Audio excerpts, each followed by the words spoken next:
నమస్తే. Welcome to plus TV.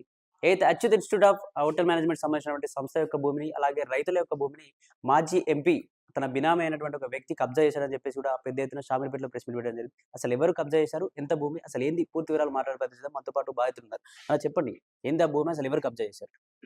నేను బాధితుని గాను. ఈ యొక్క బొమ్మరాజుపేట రైతు సంఘం అధ్యక్షుడిని. రైతుల కోసం నేను ఇంతకుముందుకు ఇప్పుడు కాదు ఎప్పటికీ నేను పోరాటం చేస్తూనే ఉంటా. అయితే ఇక్కడ ఎన్సిఎల్టీ ఇంతకుముందుకు బ్యాంకర్స్ దీన్ని సంస్థను అండర్ చేసుకుని ఉండే లోన్ల విషయంలో. అయితే దీన్ని ఈ మధ్యలోనే యాక్షన్ పెట్టి రంజిత్ రెడ్డి గారు ఇతర వాళ్ళు తీసుకున్నారని తెలిసింది. రంజిత్ రెడ్డి గారు, ఎంపీ రంజిత్ రెడ్డి గారు వాళ్ళ బినామీలో వాళ్ళ మీద తీసుకోవడం జరిగింది. ఇది అయితే దాంతో పాటు దీన్ని లీజ్ చేసుకోవడం జరిగింది ఎన్సిఎల్టీ తరఫు నుంచి. అయితే లీజ్ అగ్రిమెంట్ అయిపోయింది. ఇప్పుడు మన కపిల్ గారు అని చెప్పి కపిల్ శర్మ గారు పాపం ఆయనను ఇబ్బంది పెడుతున్నట్టే మనకు వచ్చి కలవడం జరిగింది. ఏంది సో అండ్ సో అంటే ఇది ఇట్లా అన్నా అని చెప్తే మనం దాని మీద మాట్లాడడం జరిగింది, వివరించడం జరిగింది. పోలీసు వాళ్ళు తీసుకుపోయారని చెప్పి ఆయన ప్రైవేటు ఆయన యొక్క వ్యవస్థకు సీసీ కెమెరాలు పెడితే మీరు చూసారు, రిమూవ్ చేస్తారు వాళ్ళు ఎవరు రంజిత్ రెడ్డి యొక్క సెక్యూరిటీ, లియోనియా సెక్యూరిటీ రిమూవ్ చేసి అవి ఉన్న కెమెరాలు ఎత్తుకపోయారు. అంటే ఇతర రాష్ట్రాల నుంచి వచ్చి పెట్టుబడులు పెట్టి ఏమైనా చేస్తామన్నోళ్ళని ఇంత భ్రాంతులకు గురి చేయడము, వాళ్ళు ఇంతకు కొంత అమ్ముకొని వెళ్ళిపోవాలి అనే విధంగా రంజిత్ రెడ్డి గారు చేస్తున్నారనేది కనబడుతుంది. అదే విధంగా పేద ప్రజలకు ఉండే ఇంట్లో ప్లాట్లు ఉన్నాయి, కొంతమంది ఉన్నోళ్ళకు ఉన్నాయి, పేదవాళ్ళకు ఉన్నాయి. అప్పుడు ఉన్న వాళ్ళకు 2005లో అట్లా ఉన్న వాళ్ళకు ఉన్నాయి. దానికి గేట్లు పెట్టడం, ఆపడం, అంటే గేట్లు పెట్టడానికి ఎవరికి హక్కు లేదు. అది మీకు తెలిసిందే, గవర్నమెంట్కి తెలిసిందే. కాంపౌండ్ గేట్లు పెట్టి ఇక్కడెక్కడ రోడ్లను అడ్డగించడం, ప్లాట్ల దారులని బెదిరించడము, అంటే ఇవన్నీ చేసుకోవడం బంద్ చేసుకోవాలి. దీని వెనుక గట్టిగా పేరు వినబడుతుంది మన ముఖ్యమంత్రి పెద్దలు రేవంత్ రెడ్డి గారి పేరు వినబడుతుంది. కావున రేవంత్ రెడ్డి గారు ఉన్నారు, మా సారెంబడి, వేం నరేంద్ర అన్న గారు ఉన్నారు, మా సారెంబడి, తిరుపతి రెడ్డి అన్న గారు ఉన్నారు, మా సారెంబడి, కొండారెడ్డి అని ఉండు, మా సారెంబడి, వాళ్ళంతా ఉన్నారు, ఆఫీసర్లు అంతా నా దగ్గర ఉన్నారు అని చెప్పుకోవడం. అయితే ఎవరున్నా సరే న్యాయపరంగా న్యాయంగా ఎవరికైతే చెందేటి ఉంటే వాళ్ళకి ఇవ్వాలి.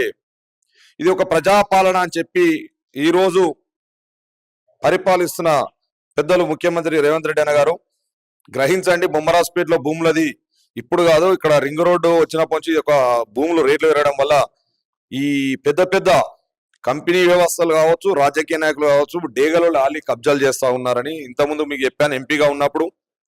మరి ఇప్పుడు మీకు తెలియజేస్తా ఉన్నాను, దయచేసి బొమ్మరాజుపేట భూములను, బొమ్మరాజుపేట యొక్క ప్లాట్ దారులను కానీ, ఓపెన్ వెంచర్ దారులను కానీ ఇక్కడ జరుగుతున్న అన్యాయం మీద మీరు ఫోకస్ చేసి దీనికి వెంటనే డీజీపీ గారికో, ఏసీపీ గారికో, లేకపోతే ఇంకెవరికైనా బాధ్యతలు ఇచ్చి దీని మీద ఎంక్వైరీ చేయాలని చెప్పేసి నేను కోరుకుంటాను. భూమి ఎంత? అందులో నిజంగా ఎంతమంది రైతులు ఉన్నారు?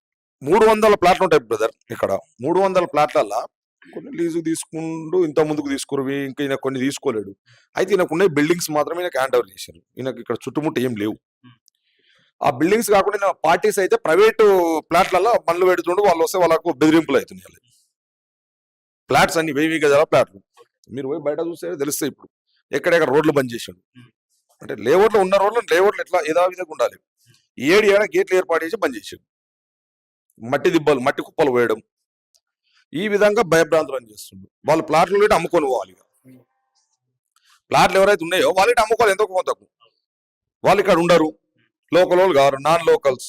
ఆంధ్రాలో కొంతమంది ఉంటారు, అమెరికాలో కొంతమంది ఉన్నారు, ఎక్కడెక్కడి నుంచి వచ్చి కొనుక్కున్న ఉన్నారు. సిటీకి దూరం దగ్గరలో ఉన్నాము, మంచి విలాసవంతంగా ఉంటుంది, ఏదో రేపు పొద్దున భవిష్యత్తుకు దేనికైనా అవసరం పడుతుంది ఆ టైంలో కొన్నోళ్ళు, ఇప్పుడు కొన్నోళ్ళు కాదు. ఆడికి కొంతమంది భయభ్రాంతులకు అమ్ముకుంటారు ఈ మధ్యలో భయపడి. ఇక్కడ 30,000కు 40,000 గజం పోతుంది, 20,000కు 22,000కు 20,000కు 21,000 అమ్ముకుంటారు. పోతేనే మాకు నిమ్మలం అయిపోతానే బాధలు. తీసుకెళ్లారా ఇట్లా జరుగుతుంది, కబ్జా జరుగుతుంది అని చెప్తే పోలీసు ఎటువంటి ఆన్సర్ ఇచ్చారు? డాక్యుమెంట్స్ మీకు ఇచ్చిన డాక్యుమెంట్స్ క్లియర్ గా ఆయన న్యాయంగా ఉండదే పోలీస్ స్టేషన్ పెడితే ఆయన తీసుకుని పక్కన పెట్టి వెళ్ళడం కపిల్ గారిని. ఒక్కొక్క ప్లాట్లో ఏడగలుస్తారు, ఎప్పుడు పోతారు. ఇది ఇప్పటికే కాదు, నడుస్తుంది. లియోనియా పుట్టినప్పటి నుంచి నడుస్తుంది. దాన్ని కంటిన్యూటేట్ కాకుండా మధ్యలో పద్మజా మేడం గారు అని చెప్పి డిపిఓ గారు ఇమీడియట్ రిమూవ్ చేసింది. ప్రజలకు అంతా సౌకర్యం ఇచ్చింది.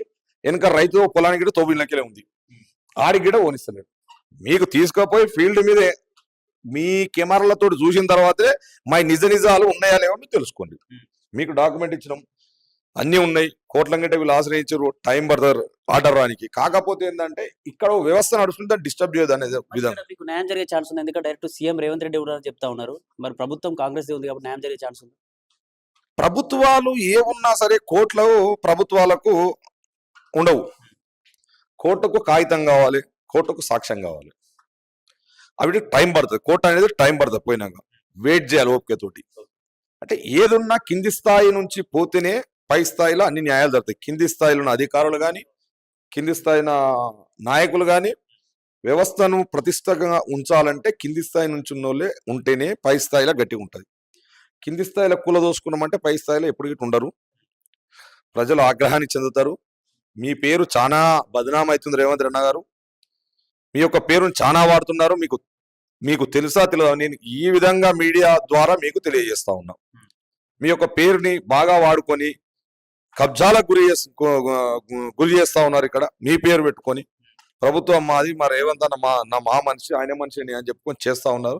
దీన్ని మీరు దృష్టి సాగించాలని చెప్పేసి కోరుతా ఉన్నారు. పెద్ద ఎత్తున కూడా కబ్జా జరుగుతా ఉంది. మళ్ళీ కాంగ్రెస్ ప్రభుత్వంలో ఉన్నటువంటి వ్యక్తే మాజీ ఎంపీ అని కూడా చెప్తా ఉన్నారు. పోలీస్ వ్యవస్థ ఏం చెప్తా ఉంది అంటే వాళ్ళ దగ్గరికి వెళ్ళి కంప్లీట్ ఇచ్చే దీనికి సంబంధించి ఏం చెప్తా ఉంది పోలీస్ వ్యవస్థ? ఇది ప్రజాస్వామ్య వ్యవస్థ.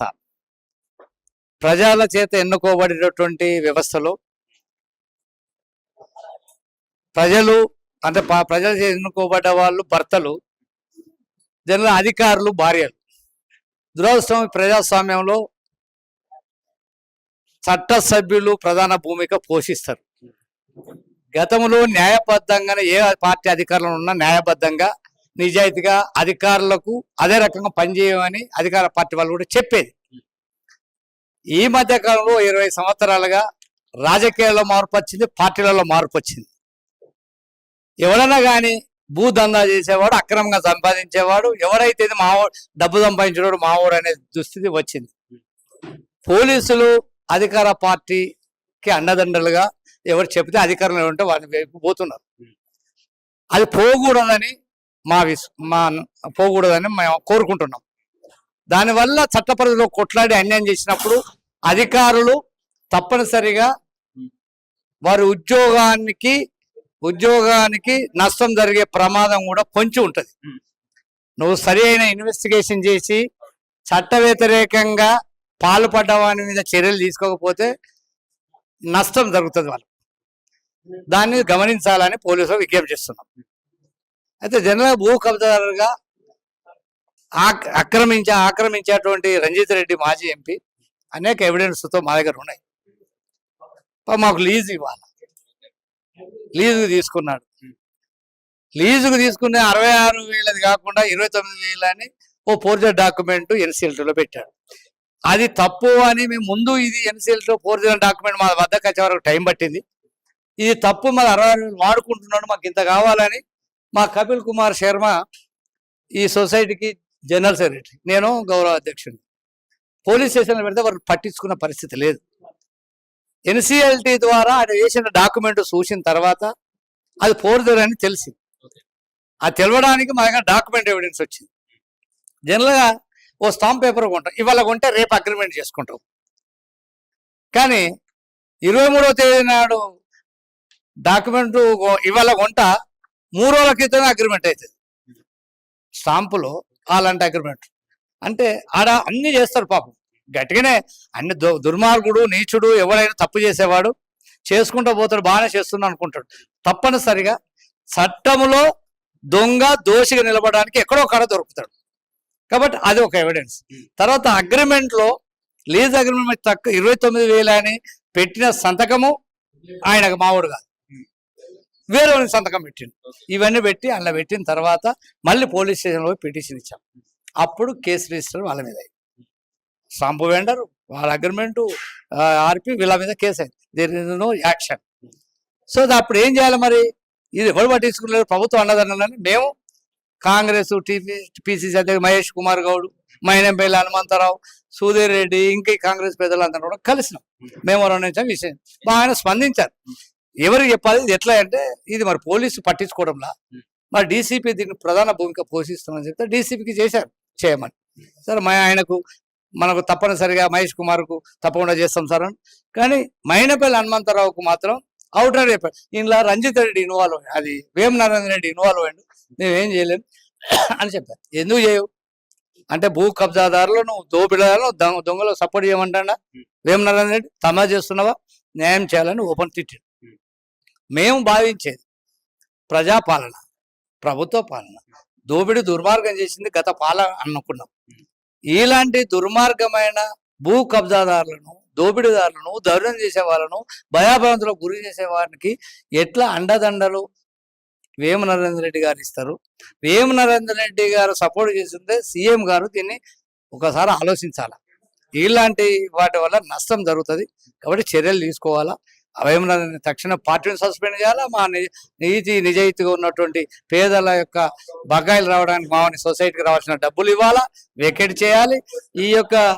దీనికి రావాల్సినటువంటి ఈ లియానికి సంబంధించినటువంటి వెంచర్లకు రాస్తున్నటువంటి వాళ్ళను రాకుండా మరి గేట్లు పెట్టిన వాటిని తొలగించి వాళ్ళకు న్యాయం చేయాలన్నటువంటి దాంట్లో మీకు న్యాయం జరిగే అవకాశం ఉంది. ఎందుకంటే మాజీ ఎంపీ కాంగ్రెస్ పార్టీలో ఉన్నాడు, కాంగ్రెస్ పార్టీ అధికారంలో ఉంది, వేముల నరేందర్ కూడా కాంగ్రెస్ పార్టీలో ఉన్నాడు. మరి మీకు న్యాయం జరుగుతుంది అనుకుంటుంది? ఎందుకంటే ప్రభుత్వమే ఉంది కదా డైరెక్ట్. ప్రభుత్వం ఏదున్నా చట్టం ఉన్నది. చట్టము మాకు ఎవిడెన్స్ ఉంది. చట్టము ప్రభుత్వాలకు పాలకులకు లొంగదు. ప్రభుత్వం చట్టాలు చట్ట పరిధిలో మాకు ఎవిడెన్స్ ఉంది కాబట్టి 100% మేము గెలుస్తాం. మా వాళ్ళు గెలుస్తారు, తప్పనిసరిగా వాళ్ళకి శిక్షలు అవుతాయి. కాబట్టి వాళ్ళు వయామీడియా సెటిల్మెంట్కు ఇప్పుడు రంజిత్ రెడ్డి ఇన్వాల్వ్ అయినడానికి ఇవన్నీ జరుగుతుంటే వయామీడియా సెటిల్మెంట్కు డీసీపీ గారు కూర్చుండబెట్టిండు.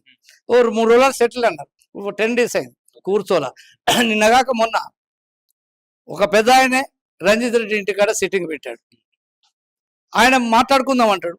నువ్వు తప్పు చేసినావు, మాట్లాడుకుందాం అనుకుంటా, మట్టి ఎట్లా పోసినావు, రోడ్లు ఎందుకు కబ్జా చేసినావు, ప్లాట్లు ఎందుకు కబ్జా చేసినావు, చేస్తా, మట్టి పోసుకున్నా, నేను బిల్డింగే కడతా, కట్టుని దమ్ముంటాను మన వాళ్ళు చెప్పి వెళ్ళొచ్చు. వాళ్ళు పిలిచిన ఆయన పెద్ద ఆయన సేమ్ ఆఫీస్ నుంచే ఒక పెద్ద ఆయన ఆదరే వీళ్ళు ఇన్వాల్వ్ డిస్కషన్ అయింది. ఇలా కాలేదు అయింది, కానీ ఆయన ఇర్రెగ్యులారిటీ అసలు ఏమాత్రం రెస్పాన్స్ అయినట్టు కాకుండా వాడు ఏం చేస్తారో చేసుకునే పద్ధతి వచ్చినందువల్లనే ఇదంతా ప్రజల్లో అతని అవినీతి అక్రమాలను దుర్మార్గాన్ని ప్రజలు వివరించాల్సిన అవసరం ఉందని మా సొసైటీ నుంచి మా ఎంప్లాయీస్ మా టీం అంతా అయి దీన్ని ప్రచారణ పెడుతున్నాం. ఇది అంతం కాదు, ఇది ఆరంభం మాత్రమే. కదిలి దిగి వచ్చి మాకు సొసైటీకి రావాల్సిన బకాయిలు ఇవన్నీ కూడా చెల్లించి నిజాయితీగా ఉంటే పని నడుస్తుంది. నువ్వు అట్లే ఉంటే ఇంట్లో నువ్వు అడుగు కూడా పెట్టవు, తప్పనిసరిగా నేను ఎక్కడ ఏం పొందబెట్టాలో అట్లా పెడతామని హెచ్చరిస్తున్నాం. అడ్వకేట్గా ఎటువంటి పోరాటం ఉండబోతుంది లీగల్ గా? మేము ప్రజాక్షేత్రం ప్రజలను సమీకరించి అతన్ని చట్ట పరిధిలో కొట్లాడతాం, చట్ట పరిధిలో కోర్టులో కేసులు ఇస్తాం. అలా నడుస్తున్నాయి. మేము కేసులు గెలుస్తాం, అయితే కొంచెం లేట్ అవుతుంది. కోర్టులో రావాలంటే డిలే స్లో అవుతుంది. కానీ మా వాళ్ళు దీన్ని సొసైటీ నడపాలన్నా, జీతాలు బకాయిలు కావాలన్నా, ఆర్థిక పరమైనటువంటి కష్టాలు ఉన్నాయి కాబట్టి డబ్బు లేదు, నడపాలి, ఎంప్లాయీస్ ఉన్నారు కాబట్టి దానికోసం వయామీడియా అంబకబుల్ సెటిల్మెంట్ కొంత వయామీడియా సెటిల్మెంట్ చేసుకోవాలన్న ఆలోచనతో మా వాళ్ళు ఉండి అది చేస్తున్నారు. అదే దిగొచ్చేదే మంచిది, కాకపోతే వాళ్ళ కర్మ.